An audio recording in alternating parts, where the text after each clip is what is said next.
সকলকে স্বাগত জানাই আমার আরেকটি ব্লগে। আজকে আমরা দুই মায়েরা মেয়েদের নিয়ে বেড়াতে বেরিয়ে গিয়েছিলাম একটা ছুটির দিন দেখে। ওদের পরীক্ষা শেষ হয়েছে বেশ কিছুদিন হলো। ওদের আবদার ছিল পরীক্ষা হয়ে গেলে আমাদেরকে ঘুরতে নিয়ে যেতে হবে।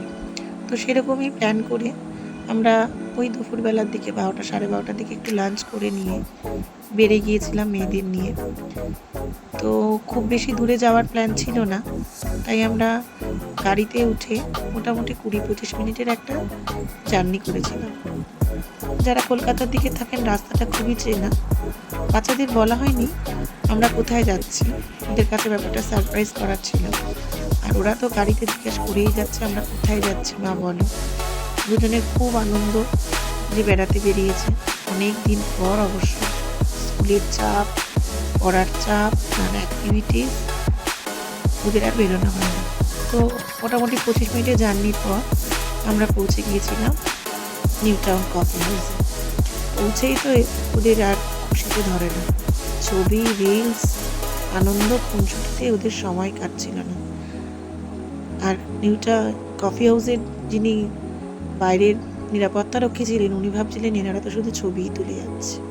তো অনেকটা ছবি তোলার পরে বেশ সবার একটু একটু করে খিদে পাচ্ছিল। আমরা ঢুকে গেছি।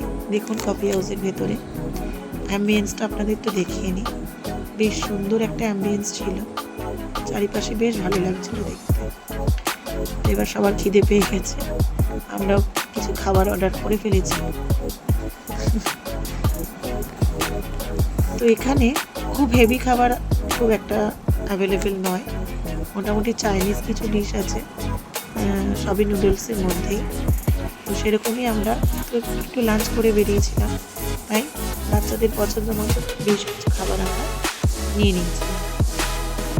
তো লাঞ্চ করা ছিল বলে অল্প সময়ের মধ্যে আমাদের এই খাবারের পালাটা আর কি শেষ হয়ে গেছিল।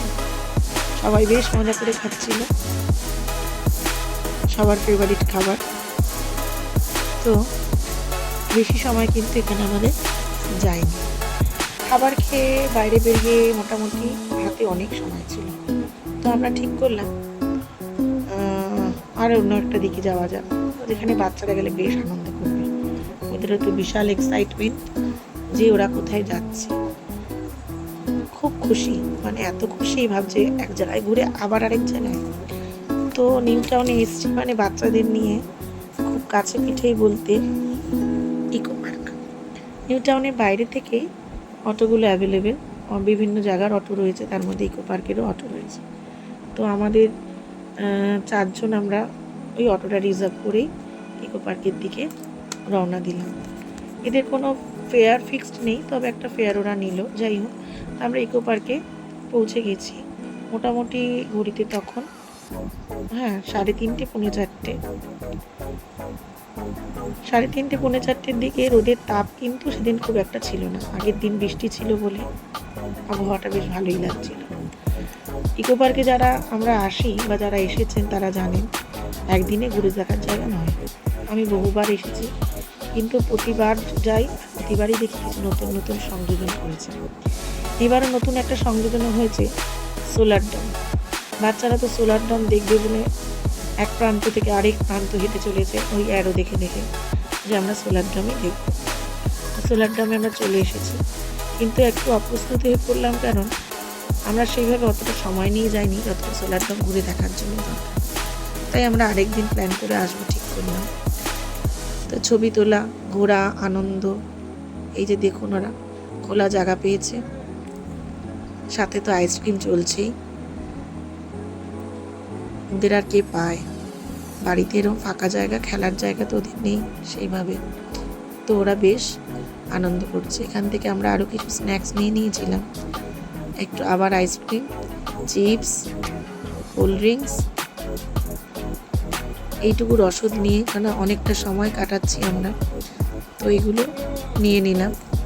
আপনারা চাইলে বাড়ি থেকে খাবারও কিন্তু ক্যারি করতে পারেন, এখানে সেই অ্যালাউটা আছে। তো সেখান থেকে নিয়ে আমরা আবার একটু ঘুরে দেখার জন্য এগুলো হাঁটতে হাঁটতে এবার বাচ্চাদের পায়ের মধ্যে একটুখানি ব্যথা হয়ে উঠছিল। বেশ ভালো লাগছিল রোদের আলোতে, চারিদিকটা খুব সুন্দর লাগছিল। আস্তে আস্তে সন্ধে হতে লাগলো। মোটামুটি এবার আমাদের বাড়ি যাওয়ার সময়ের কাছাকাছি। সবাই আমরা ক্লান্ত, এই আমাদের বিধ্বস্ত চেহারা। আমরা সবাই ভীষণ ক্লান্ত হয়ে পড়েছি। সামনে এই যে আমার মেয়ের বান্ধবী আর তার মা, দুজনেই ক্লান্ত। মেঘের গর্জন একটু একটু শোনা যাচ্ছিল, আর বিদ্যুতের ঝলকানি হালকা, মনে হচ্ছিল বৃষ্টি আসবে আসবে। এই যে বাচ্চাদের চোখ মুখের অবস্থা, সারাদিনের দৌড়াদৌড়ি করার ফল এবার বাড়ির দিকে। এবারে মোটামুটি গাড়ি বুক করেছিলাম ভেতর থেকেই। গাড়িতে ওঠার পরেই ঝমঝমিয়ে নামলো বৃষ্টি, আর ওই যে ক্লান্তিটা, ওই বৃষ্টির ঠান্ডা হাওয়াটায় বেশ ভালো লাগছিল। আর খুব ঝড়ও উঠেছিল, ভালো হাওয়া দিচ্ছিল সেই সময়। বাড়ি থেকে ফোন আসছিল, সবাই চিন্তা করছিল যে কখন ঢুকবো। তো মোটামুটি দিনটা খুবই ভালো কাটিয়েছিলাম, এবং আমরা আনন্দের সাথে অনেক স্মৃতি নিয়ে, বৃষ্টি ভেজা সন্ধ্যা নিয়ে, সব দৃশ্য উপভোগ করতে করতে মোটামুটি ওই সন্ধ্যে 7:30টার দিকে বাড়ি ঢুকে গেছিলাম নিরাপদে। এত ভালো লাগছিল, বলার মতন না। স্মৃতিটা মনে থেকে যাবে। আমার সম্পূর্ণ ভিডিওটা দেখার জন্য আপনাদের সবাইকে অসংখ্য ধন্যবাদ। সাবস্ক্রাইব করে দেবেন যদি ভালো লাগে।